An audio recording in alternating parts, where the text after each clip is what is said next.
नई दिल्ली विधानसभा क्षेत्र में चुनाव आयोग के नियमों की खुलेआम धज्जियां उड़ाई जा रही हैं और इसकी शिकायत एक बार नहीं, दो बार नहीं, तीन बार चुनाव आयोग से मिलकर हम लोगों ने की। और चुनाव आयोग ने कुछ कार्रवाई भी उस वक्त की, जैसे कि नाम काटने के मामले में, नाम डिलीट करने के मामले में थोड़े बहुत सुझाव हमारे माने उन्होंने, और ये भरोसा दिलाया कि जब भी कुछ गड़बड़ होगी आप बताइएगा, हम उसका संज्ञान लेंगे, उस पर कार्रवाई करेंगे। लेकिन स्थितियों में कोई परिवर्तन नहीं हो रहा है। चीजें जस की तस बनी हुई हैं, पैसे बांटे जा रहे हैं, चादरें बांटी जा रही हैं, साड़ियां बांटी जा रही हैं, जूते बांटे जा रहे हैं, चश्मे बांटे जा रहे हैं, और यही नहीं, सीना ठोक के बांटे जा रहे हैं। ट्विटर में फोटो डाली जा रही है, वीडियो डाला जा रहा है, उन पे कोई कार्रवाई नहीं होती। और आम आदमी पार्टी के कार्यकर्ता जो जाके डोर टू डोर कैंपेनिंग कर रहे हैं, प्रचार कर रहे हैं, उनको कभी बीजेपी के गुंडे मारते हैं और कभी दिल्ली पुलिस के लोग उठा के बंद कर देते हैं। कल एक ऐसा ही वाकया बीआर कैंप जो है 7 रेस कोर्स रोड पे, वहां के रहने वाले हैं बंटी शेखावत जी, और बरसों से वहीं रहते हैं, आम आदमी पार्टी के कार्यकर्ता है। उनको अचानक पुलिस आती है और हमारे कुछ कार्यकर्ता जो और प्रचार कर रहे थे उनके साथ पकड़ के थाने में बंद कर देते हैं, तुगलक रोड थाने में। अब उस तुगलक रोड थाने में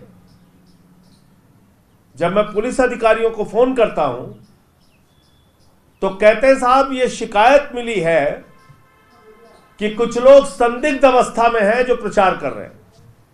अब आप देखिए, संदिग्ध अवस्था में है, प्रचार कर रहे हैं, ऐसी शिकायत मिली है।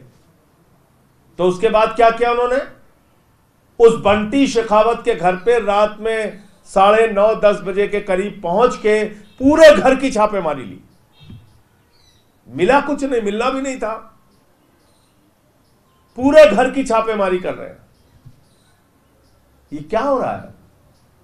चुनाव आयोग के नाक के नीचे हमारे कार्यकर्ताओं को मारा जा रहा है, पीटा जा रहा है, उनका उत्पीड़न किया जा रहा है, उनको प्रचार करने से रोका जा रहा है। अरे दिल्ली के अंदर भारतीय जनता पार्टी के लिए भी प्रचार करने को पूरे देश से कार्यकर्ता हुए, आम आदमी पार्टी के लिए भी प्रचार करने के लिए जो भी हमारा जहां से समर्थक है वो आया है प्रचार करने। इसमें अपराध क्या है? और चुनाव आयोग इस पे कोई गाइडलाइन क्यों नहीं जारी कर रहा है? क्या पुलिस अधिकारियों को यह पता नहीं है? सेक्टर मजिस्ट्रेट, चुनाव के जो देखने वाले लोग हैं, मैं तो उस दिन खाली प्रेस कॉन्फ्रेंस पहुंचा करने के लिए तो फ्लाइंग स्क्वाड इनका आ गया कि भाई फ्लाइंग स्क्वाड वाले हैं ये चुनाव आयोग से। जब हमारे कार्यकर्ताओं को मारा जा रहा है, पीटा जा रहा है, कहां ये फ्लाइंग स्क्वाड? चुनाव आयोग कहां है?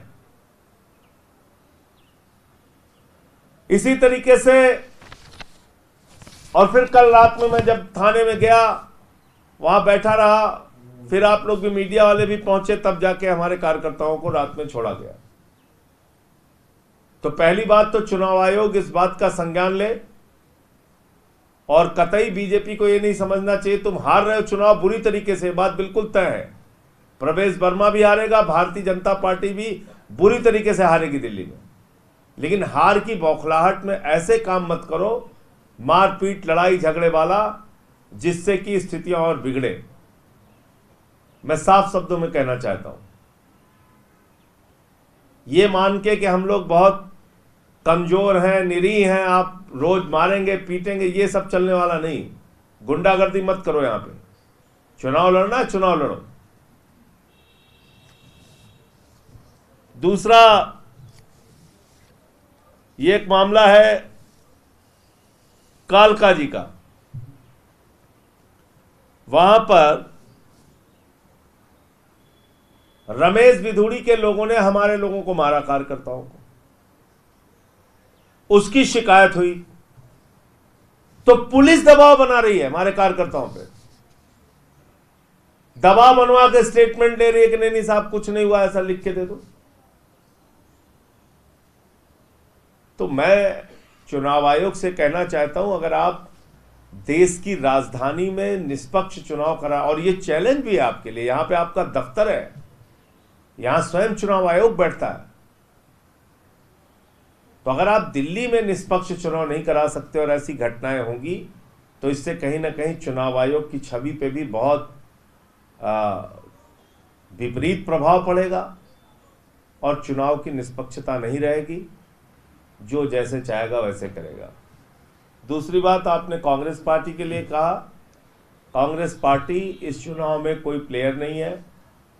कांग्रेस पार्टी के कुछ नेता अपने अपने तरीके से बयान देते रहते हैं, वहाँ पर कुछ फ्रीलांसर नेता हैं, संदीप दीक्षित और ये लोग अपना देते रहते हैं बयान, कुछ ना कुछ बोलते रहते हैं, उसका संज्ञान लेने की या उस पर ज़्यादा बात करने की आवश्यकता नहीं है।